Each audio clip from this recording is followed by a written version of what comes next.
Hey everyone, and welcome back to my YouTube channel. I hope you're all well and I'm happy to see you back in another video. So guys, today I have two interesting topics for you. First, we are going to unbox my new watch roll, and second, I do the comparison between Rolex AirKing and Rolex Explorer. I actually wanted to do this video for a long time, but just recently got the chance to compare both watches. If you follow my videos closely, you probably already know my favorite, but we will try to make an objective comparison between both of them. So without further ado, let's get right into it. So finally I ordered my first watch roll, and it is a Bosphorus Leather. I came along this brand while doing a long research, but most of you will probably know that Bosphorus Leather is an established brand for watch rolls. I read a lot of good comments about their products, and the products seem to deliver value for money if you are willing to spend a little bit more than for your average watch roll you would find on Amazon. So the watch roll comes in a normal brown cardboard box with another high quality cardboard box in the inside. Next we have a cotton bag that includes the final product.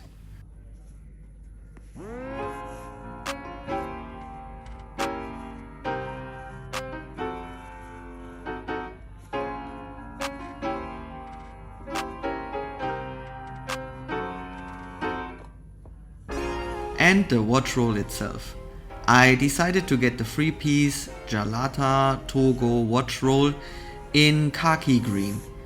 The price for this roll is $299, including shipping costs, but you have to pay your import duties on top, and those can of course vary from country to country. I preferred to go with the 3-piece watch roll instead of the 4-piece, as I wanted to have it more compact and think 3 watches are usually more than enough for a trip. So the watch roll is 22 by 10 by 7 centimeters in the dimensions and is made out of natural Togo leather on the outside and suede leather on the inside, and also for the cushions. I informed Bosphorus Leather before I ordered the watch roll about my wrist size to get the right size of the cushions for me. The cushions are held in place by some brass snaps, and you can remove all of them separately.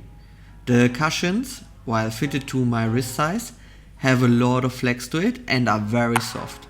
This is usually one of my concerns while buying a watch box or watch roll, but this one, or let's say these cushions, they fit perfect to my watches. And with that, the watches sit very well secured in the watch roll, but without getting a lot of stress to the bracelet. Also, everything feels like super high quality, and yeah, overall guys, I can just tell you I'm super happy with the watch roll. I think it's worth the money and can fully recommend it. Enough to the watch roll, let's check out the two watches. So to the left we have the Rolex Explorer reference 214270, which will set you back around $7,000. And on the right we have the Rolex AirKing reference 116900, which will come at around $6,900.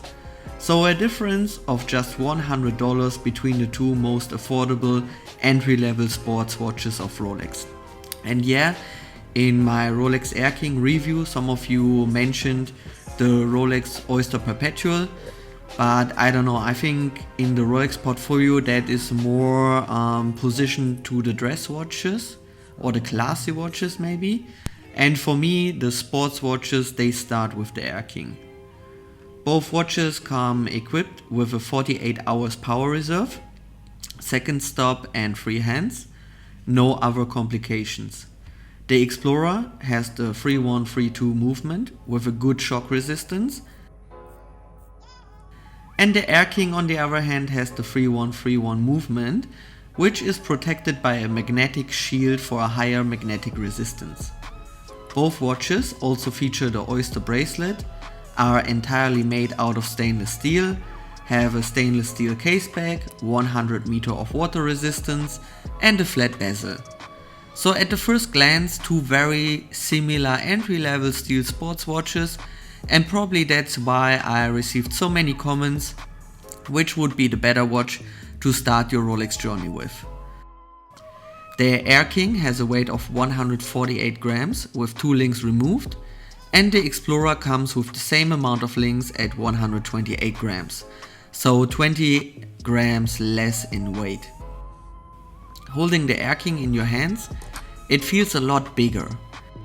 The diameter is 40 mm, while the Explorer comes at 39 mm and with a lug-to-lug distance of 47. The AirKing is 1.5 mm longer from the lug-to-lug with 48.5 mm. For the thickness, which is which makes the biggest difference between those two watches in my view, we have 13.2 mm for the AirKing and 11.2 mm for the Explorer. So 2 mm in difference, which is quite a lot for a watch. The bracelet starts at both watches at around 19 mm, but matches the case size better at the Explorer, I would say. So for the dimensions, the clear winner for me is the Rolex Explorer, as it hits my sweet spot. As the bracelet is the same, we skip that and move on to the clasp. So with the AirKing you get the basic Rolex folding clasp, while the Explorer comes with the safety lock.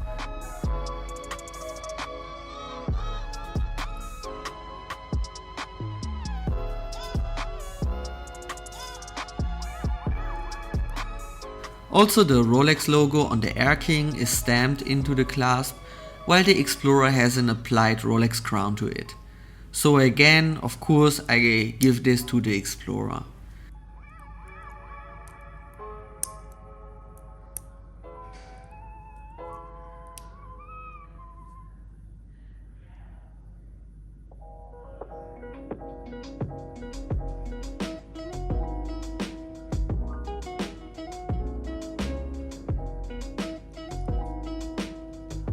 And finally we come to the biggest difference, which is the dial. The dial of the AirKing features a combination of large 3, 6 and 9 numerals, marking the hours and a prominent minute scale of navigational time readings. The numerals are made out of white gold and only the 12 o'clock indice is filled with luminescent material. The second sand and Rolex logo is painted with a popping green color, so if you are into racing and or aviation, this should be the right dial for you. The Rolex Explorer comes with a more simple dial that features 3, 6 and 9 o'clock numerals and indices for all other hours. And the Rolex logo itself is white. The dial definitely pops a lot less, but at night it shows its full potential in dark conditions. The lume on the Explorer just looks fantastic and it makes a really cool appearance of the dial in, as I said, dark conditions. So overall I would only stick to the AirKing if I would be a hardcore racing fan. The Explorer is in my personal view the better choice. Besides that, I also personally like the history of the Explorer more, as I'm more into mountaineering, nature and outdoor activities. And yeah, with that guys, I hope I gave you some insights in case you're struggling to decide between these two watches. If you want to go with the, let's say, watch that gives you or delivers you more features, I would stick to the Explorer. If you're a racing fan, maybe stick to the AirKing. If you want to buy a watch for investment, I think the AirKing is trading on a little bit higher premium on chrono, but anyway, I would never advise you to buy a watch for investment. And with that, we are at the end of the video. I would be super curious, what's your opinion? What do you think about my new watch roll? What do you think about the AirKing versus Explorer comparison? And with that, Thank you very much for watching, stay healthy and bye bye.